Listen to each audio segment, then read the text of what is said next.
The ultrasound gel was still warm on her stomach when the doctor suddenly froze. Her smile vanished. Her hand trembled slightly. Then she looked at me, not my wife, me. "Mr. Mercer," she said, her voice tight, "can I speak to you privately?" I glanced at Camille. She looked confused but nodded. I followed the doctor into the hallway, and the moment the door shut behind us, she whispered, "You need to leave your wife. Right now." "What the hell are you talking about?" "There's no time to explain," she said. "But when you see this, you'll understand." She turned her monitor toward me and pointed. This fetus is 14 weeks old." "Okay," I said cautiously. She stared into me. "Jason, your wife is only 10 weeks pregnant according to her own blood work and the last cycle date she gave us." The silence in my ears was deafening. The math punched me in the stomach. I hadn't been with Camille in 14 weeks. I was overseas until 9 weeks ago. My hands tightened into fists. "She didn't miscalculate. She lied," the doctor said gently. "And you deserve to know." I walked back into the room, heart pounding, and looked at Camille. She smiled at me like nothing happened. I sat beside her and pretended to smile back. But behind my eyes, something inside me had already started to crack open. And the first word that came to mind was DNA. Camille hummed softly beside me as we drove home. Like nothing had happened. Like the doctor hadn't just exposed the ugliest lie I'd ever heard. "Babe," she said, brushing her hair back with one hand, "wasn't that amazing? Seeing our baby for the first time?" I nodded once, eyes fixed on the road. "Yeah. Amazing." Inside I was unraveling. I replayed the weeks, the overseas trip, the nights I FaceTimed her while she claimed to be exhausted, the sudden nausea she blamed on bad takeout. It wasn't food poisoning. It was morning sickness. And I had been congratulating myself on becoming a father. When we got home, she went to lie down. I went straight to the study and locked the door. I ordered an at-home paternity test. It would take days, maybe a week. But I knew the answer already. Still, I needed confirmation. Over the next few days, I played my part.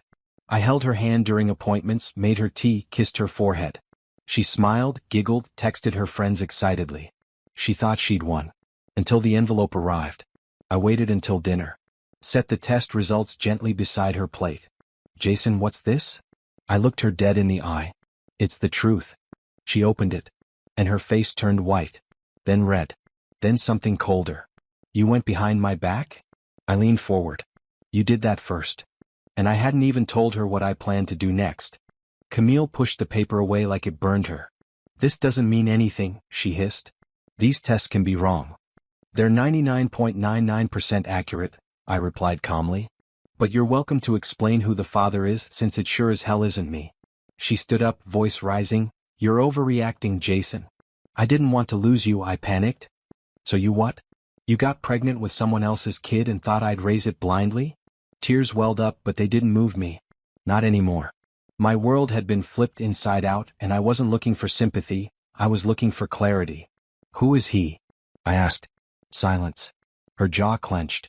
Then quietly, "It doesn't matter." "Oh, it matters," I said, stepping closer. "Because if you don't tell me, I'll find out myself. And trust me, Camille, I'll use it." I slept in the guest room that night.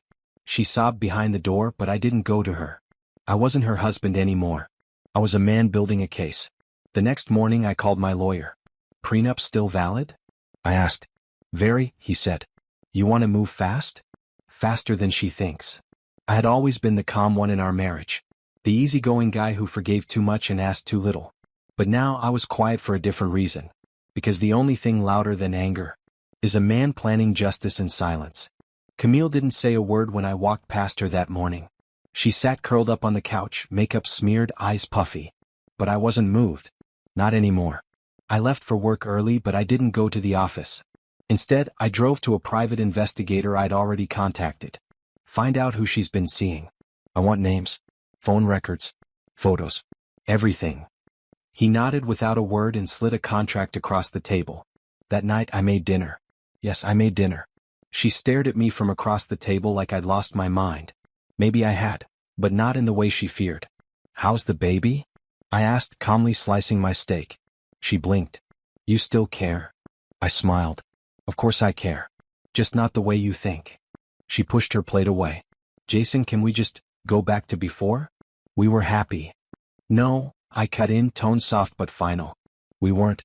I was loyal. You were a good actress. Her lip trembled. I thought he'd leave her, but then I found out I was pregnant. And you're stable. You're kind. My hands froze. She used me. The next morning the investigator called. Got something you'll want to see.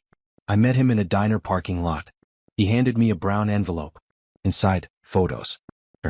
Him. Smiling. Holding hands. In my backyard. And that's when I knew, this wasn't about divorce anymore. It was about exposing them both. Publicly. Permanently.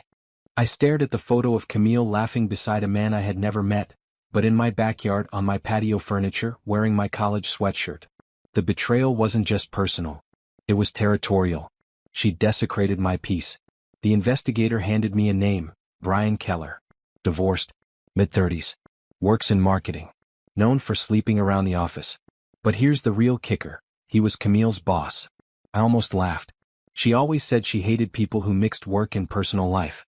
Yet here she was, playing house in my backyard with the guy who signs her paychecks. That night I didn't confront her. I watched. I observed how she texted with a smile when she thought I wasn't looking. I noticed how she avoided eye contact when I asked about work. I took notes. I compiled timestamps. Then I called Brian's company's anonymous HR line. I sent them everything. Every photo, every date and time she claimed to be at work, while clearly being somewhere else with him. I knew corporate HR couldn't ignore a paper trail that clean. 3 days later, Camille came home pale and silent. What's wrong? I asked, keeping my voice steady. She sat down slowly. I got suspended, pending an investigation. I blinked. Really? Over what? She looked at me, eyes wide. I think someone reported me for something fake. I leaned back, nodded slowly. That's awful, I said. But inside I was just getting started. Next it was Brian's turn. Brian Keller's downfall started with one email. I didn't write it as myself.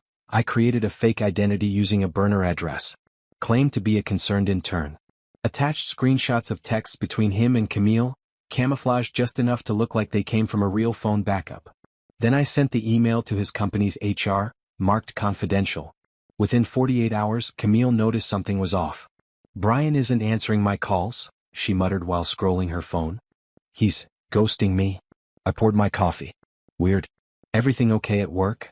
Her eyes narrowed. You always ask that lately. I shrugged. Just making conversation. She didn't speak for the rest of breakfast. By evening she was pacing. He's been suspended, she said, voice cracking. There's a rumor someone reported us. Why would they do that? I asked. She turned, eyes searching mine. Jason, did you? I tilted my head. Me? You think I'd do something like that? She didn't answer. I could see it, the seed of doubt taking root in her mind, twisting tighter with every passing hour. The next morning I received a call from Brian's wife. Yes, his wife. She'd gotten my contact info through a mutual friend of hers and Camille's, apparently unaware that I already knew everything. He's gone, she told me. I filed for divorce. Then she said, but I think you should know what Camille's been hiding from you. I froze mid-step. What do you mean? She exhaled. She was never pregnant. I couldn't breathe. She was never pregnant, Brian's wife repeated, her voice tight. She faked the whole thing. I found texts. She was stringing you along for the house, your money, your last name. I lowered myself onto the steps in my garage. She told Brian she'd get half your assets once she married you, she added. That's why he played along. He thought he'd benefit too. My mind spun. All those late-night cravings, the baby books, her pretending to cry during commercials. It was all a performance. For what? A bigger paycheck? A nice backyard? I thanked Brian's wife and hung up. I stayed in the garage for an hour. And then I moved. I printed every fake ultrasound I had paid for.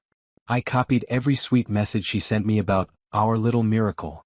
And I sent them all to her job's ethics board. With one note, she faked a pregnancy for financial gain from her fiancé and boss. Both are now under investigation. Consider what this says about her moral fitness. They suspended her within a day.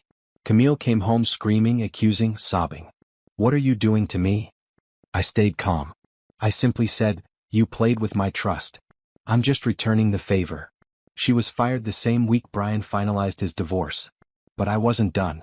One thing kept me awake every night. She drugged me the night she claimed we conceived. And that meant her lies had crossed into something much darker. Now it was time for justice. I booked a private consultation with a legal investigator, quiet, thorough, and experienced in digital forensics. I handed him my phone, Camille's laptop backups, and the dates I suspected she drugged me. 3 weeks later he returned with proof. See this? He pointed at a deleted pharmacy receipt in her email. This pill, zolpidem. Used to sedate. Prescribed under her cousin's name, picked up by her. My throat tightened. And this? He pulled up a journal entry she wrote in her notes app. If Jason ever leaves, I'll say he hit me. I just need 2 bruises. That was the moment I knew I had to go all the way. With my lawyer's help, I filed a criminal case, not just for fraud but for covert drugging and coercive abuse.